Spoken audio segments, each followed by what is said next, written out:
बागल चौक ते BT college परिसरातील अनधिकृत अतिक्रमणावर कारवाई। कोल्हापूर महापालिकेच्या विभागीय कार्यालय क्रमांक 3 राजारामपुरी व अतिक्रमण निर्मूलन पथकामार्फत आज बागल चौक ते बीटी कॉलेज परिसर या ठिकाणी ही कारवाई करण्यात आली।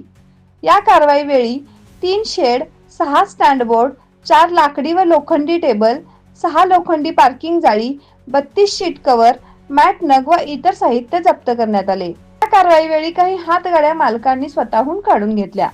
सोमवारी झालेल्या जनता दरबारमध्ये अतिक्रमणाबाबत तक्रार अर्ज दाखल झाला होता। या अर्जाच्या अनुषंगाने व महापौर सौ रूपाराणी निकम यांनी दिलेल्या आदेशानुसार महापालिकेच्या अतिक्रमण निर्मूलन विभागामार्फत ही कारवाई करण्यात आली। सदरची कारवाई महापौर सौ रूपाराणी निकम यांच्या आदेशाने अतिरिक्त आयुक्त शिल्पा दरेकर, शहर अभियंता रमेश मस्कर यांच्या मार्गदर्शनाखाली उपशहर अभियंता अरुण गुजर, अतिक्रमण प्रमुख प्रफुल्ल कांबळे, कनिष्ठ लिपिक सजन नागलोत, अतिक्रमण विभागाचे कर्मचारी व विभागीय कार्यालय क्रमांक 3 कडील कर्मचाऱ्यांच्या पथकाकडून संयुक्तिक करण्यात आली।